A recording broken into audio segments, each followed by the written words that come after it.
ऐसा लगता है कि चीन अब खुद अपनी ही बिछाई हुई बिसात में उलझता जा रहा है। उसने सोचा था कि बाकी देशों पर दबाव बनाने का सबसे असरदार तरीका होगा रेयर अर्थ एलिमेंट्स पर पाबंदी लगाना। वजह साफ थी, इस सेक्टर में उसकी पकड़ लगभग एकाधिकार जैसी है। पूरी दुनिया जानती है कि रेयर अर्थ एलिमेंट्स की दुनिया में चीन की क्या अहमियत है। उसका प्लान यह था कि इनकी सप्लाई पर रोक लगाकर बाकी देश मजबूरी में उसके सामने झुकेंगे और समझौते की टेबल पर आएंगे। लेकिन जो चाल उसने औरों के लिए चली थी, वही अब उसी के लिए मुसीबत बनती दिख रही है। हकीकत ये है कि खुद चीन की अपनी इंडस्ट्रीज इस फैसले का सबसे बड़ा शिकार बन गई हैं। कंपनियों के रेवेन्यू में जबरदस्त गिरावट आई है। कई फैक्ट्रीज को ताले लग चुके हैं। मांग में आई गिरावट और सप्लाई के रोके जाने की वजह से इन्वेंट्रीज यानी माल का स्टॉक गोदामों में धूल फांक रहा है। ये पूरी स्थिति चीन के लिए किसी बैकफायर से कम नहीं है और अब जरूरत है इसे गहराई से समझने की कि असल में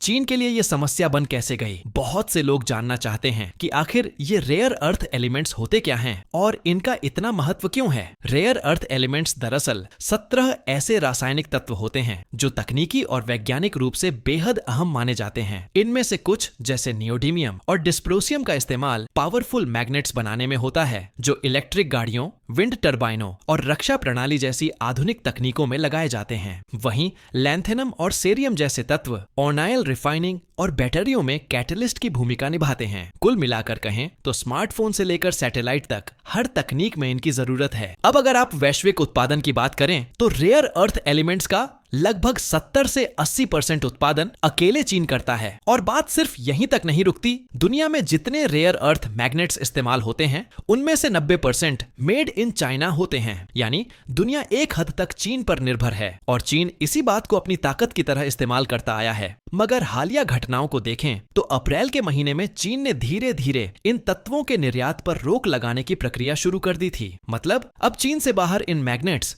या कुछ खास किस्म के रेयर अर्थ ऑक्साइड्स जो कच्चे माल की तरह होते हैं भेजना कठिन हो गया है। ये वही रणनीति थी जिससे चीन बाकी देशों को अपनी शर्तों पर लाना चाहता था। लेकिन अब चीन के अपने ही उद्योग इस नीति से बुरी तरह प्रभावित हो चुके हैं। जहां उसे उम्मीद थी कि दुनिया उसके दरवाजे पर दस्तक देगी, वहीं आज खुद चीन की इकोनॉमी खामोश हो चुकी फैक्ट्रियों और घटती आमदनी की मार झेल रही है। ऐसे में यह कहना गलत नहीं होगा कि चीन की चाल अब उसी पर उलट चुकी है और शायद उसे अंदाजा भी नहीं था कि एकाधिकार की ये भावना उसे इतनी भारी पड़ेगी। चीन की कंपनियों के लिए अब रेयर अर्थ जैसे संवेदनशील मटेरियल को बाहर भेजना इतना आसान नहीं रहा। अगर किसी को इनका निर्यात करना है तो पहले सरकार से बाकायदा इजाजत लेनी होगी, वो भी लाइसेंस लेकर। इस पूरी प्रक्रिया को इस तरह से डिजाइन किया गया कि कोई भी कंपनी आसानी से इस मटेरियल को बाहर न भेज सके। चीन का मकसद एकदम साफ था। उसने यह सब इसीलिए किया ताकि अमेरिका और यूरोपियन यूनियन द्वारा लगाए गए टैरिफ का जवाब दिया जा सके, खासकर उनके इलेक्ट्रिक व्हीकल्स और ग्रीन टेक्नोलॉजी को टारगेट करते हुए। ये एक तरह का रिटेलिएशन था और साथ ही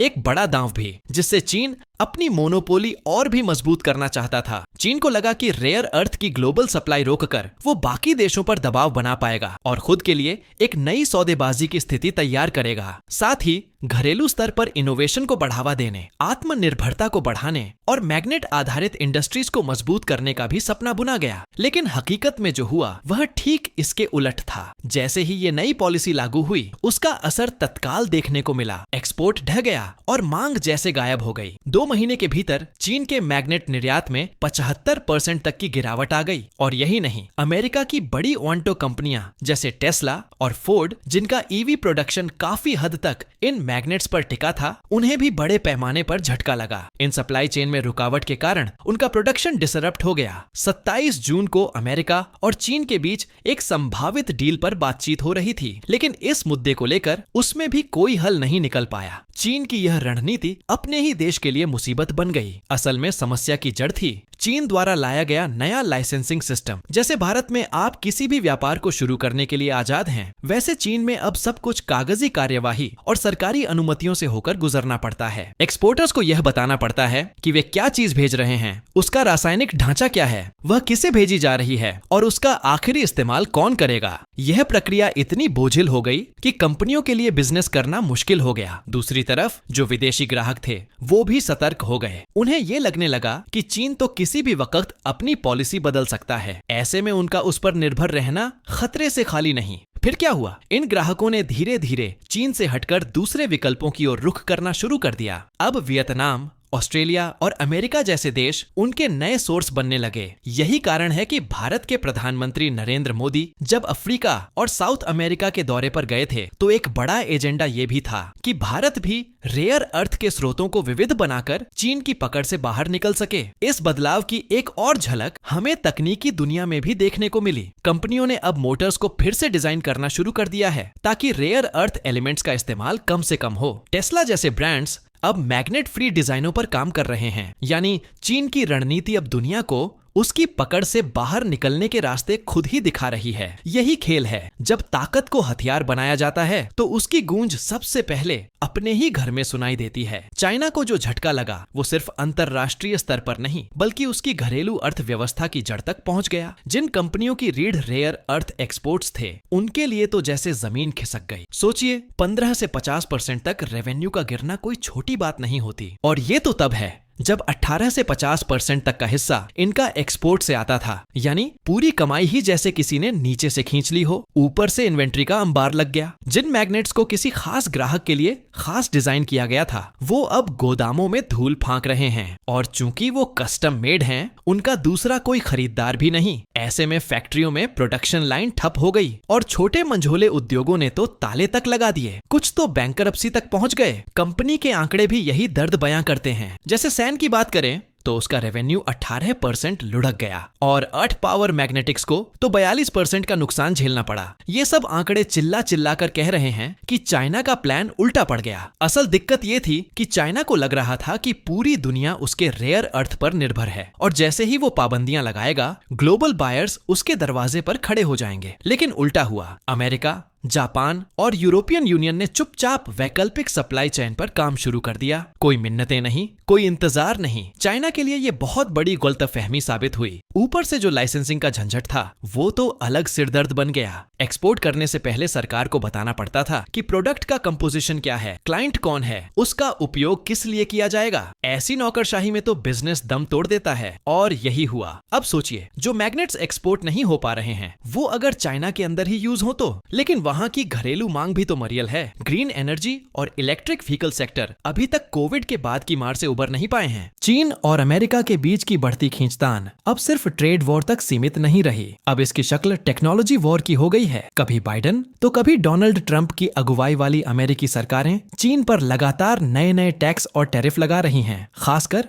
उसके इलेक्ट्रिक व्हीकल्स पर। अब तो टेक्नोलॉजी को भी एक हथियार की तरह इस्तेमाल किया जा रहा है। लेकिन इसमें नया क्या है? चीन ने भी तो अतीत में यही किया है। अगर जरा पीछे झांकें तो 2010 में जापान से दक्षिण चीन सागर को लेकर विवाद के चलते चीन ने रेयर अर्थ की सप्लाई ही बंद कर दी थी। फिर 2023 में चीन ने गैलियम और जर्मेनियम जैसे महत्वपूर्ण मटेरियल्स के एक्सपोर्ट्स पर ब्रेक लगा दिया, जो सेमीकंडक्टर्स जैसे हाईटेक सेक्टर में बेहद जरूरी होते हैं। इससे एक बात तो साफ होती है कि चीन की रणनीति साफ है, संसाधनों को सिर्फ सामान की तरह नहीं बल्कि कूटनीतिक हथियार की तरह देखना। अब सवाल उठता है कि चीन का असल मकसद क्या है? दरअसल बीजिंग चाहता है कि रेयर अर्थ सेक्टर कुछ चुनिंदा और बड़ी कंपनियों के हाथ में हो और वो सब सीधा सरकार की छत्रछाया में काम करें। इससे न केवल उत्पादन और क्वालिटी पर सरकार की पकड़ बनी रहेगी बल्कि प्राइसिंग पर भी उसका कंट्रोल रहेगा। जब मर्जी सप्लाई घटाकर कीमतें बढ़ा दी और मुनाफा बढ़ा लिया। लेकिन यह सब सिर्फ आर्थिक नहीं, राजनीतिक चाल भी है। सप्लाई की कमी पैदा करके वैश्विक स्तर पर दबाव बनाने की ये एक रणनीति है। लेकिन दुनिया इतनी भी सीधी नहीं है। अब ग्लोबल खरीदार चीन पर निर्भर रहने से डरने लगे हैं और इस डर ने उन्हें नया रास्ता दिखाया है, सप्लाई चेन को डाइवर्सिफाई करने का।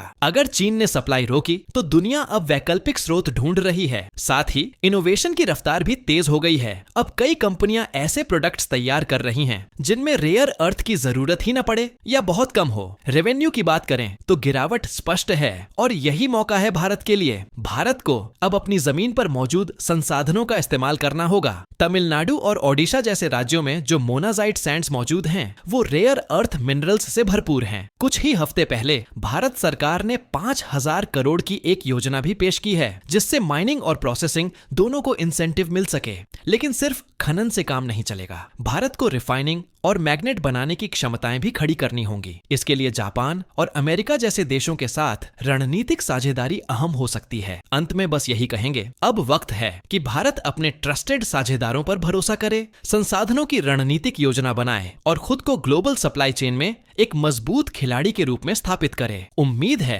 यह पूरा घटनाक्रम आपको अब ज्यादा स्पष्ट और दिलचस्प अंदाज में समझ में आया होगा।